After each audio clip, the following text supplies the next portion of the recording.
Today we'll be doing an amperage test on a circuit. The particular circuit we have chosen to test is actually the trunk release circuit on an 04 Monte Carlo. We obviously first step, you want to get yourself a schematic so you know what to look for, where to look for the different components you need. Besides that, you always want something right down in any lab, pen and paper, doesn't have to be fancy. Next up, it's always nice to have yourself a nice trusty multi-tool, especially when pulling fuses, just quick, whip it out, especially if someone's customer vehicle doesn't actually have their OEM fuse puller. It's always nice to have that as a backup. And of course, we need our trusty multi-meter. That'll actually go through and tell us, what amperage we're putting through, be able to, any regular voltage testers, anything like that. Everyone knows them. All right, moving on. All right, so first things off, you want to test to see if your fuse in between here is blown or not. So you want to measure the resistance. So take your positive terminal or your positive lead and plug it straight in here, and you should be getting some resistance. And it's a little finicky. In a perfect world, you would get zero resistance, but obviously that's not realistic. So as long as it's not OL and it's low numbers, it's pretty well off. Alright, so as you can see here, our fuse is still intact. So now we can use it as a jumper for our amperage testing. So the first step in checking the amperage in the system is you just want to locate your fuse. And right here, you take a look at it, you follow it up. The fuse is actually going to be a 10 amp fuse, which is what our multimeter is set for. 10 amps, measuring 10 amps. And you can see right there, it is the DIC fuse. It says right in the right IP junction block, which is just going to be right behind the passenger door. I'll show you there in a second. And that's just the first place you go to. It's usually the most easily accessible component of it. And so it's always a good, nice first test. I know there is times where you would test directly at a switch, component, some sort of connector.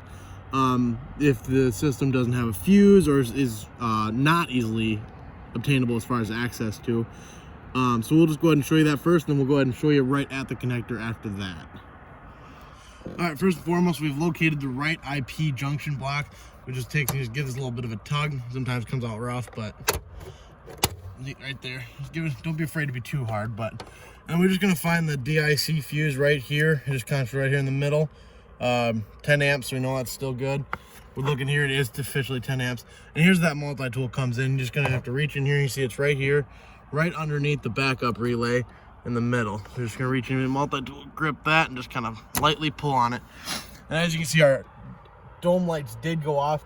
That is because it does run more than just the trunk release switch. So, all right, now, next step is setting our fuse and multi-tool aside. We take out our multimeter, and here's where we have to switch everything around. Just to be safe, you're gonna switch to off. And instead of having it, you're grounding the comm and the power side and your regular for voltage, all this, you do have to switch it over here to the DC 10 amp section. Now, where most of these you would be able to touch ground to power as far as like on a battery, this is completing a connection without a load per se. So if you did jump it straight to power to negative, you would cause a short to ground and you would blow the fuse in here. So you do want to make sure that you are testing it before you are jumping it before. You want to make sure there is a load in the circuit when you're testing for it. But all right, so now that we got that all plugged in, we're just going to turn it right over here to the DC 10 amp section. And what we're going to do, we'll leave that right there on the seat. We are actually just going to replace the fuse in the system.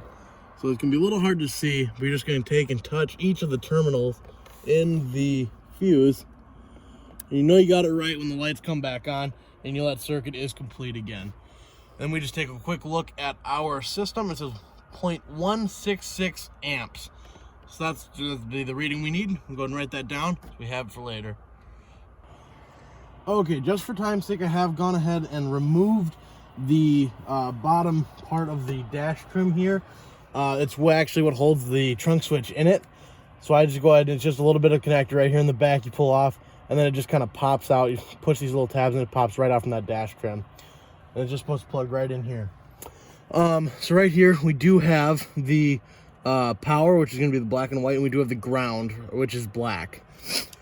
So what we have to do for here unfortunately, because we can only replace one of the wires in the system, we do have to create a jump between the second half of the switch and the connector.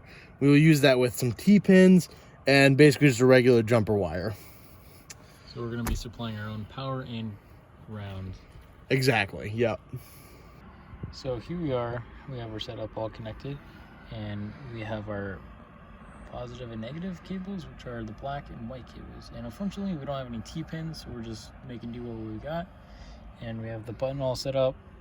So when we press this button, we're gonna have the trunk latch open, and we should get a reading on our multimeter. So pushing the button now, just went off. It goes up to 0.3 amps, 0.003 amps, excuse me. So we'll go ahead and write that down. And well, that time it was 0.5. A lot of times with that, right now I know it actually is not latched, so that might be part of the reason why we're getting a different reading. Is obviously with less pressure in the system, the easier it would be to rotate the gear in there. So, all right, we'll go ahead and write that down and have that for our records. That's all I got.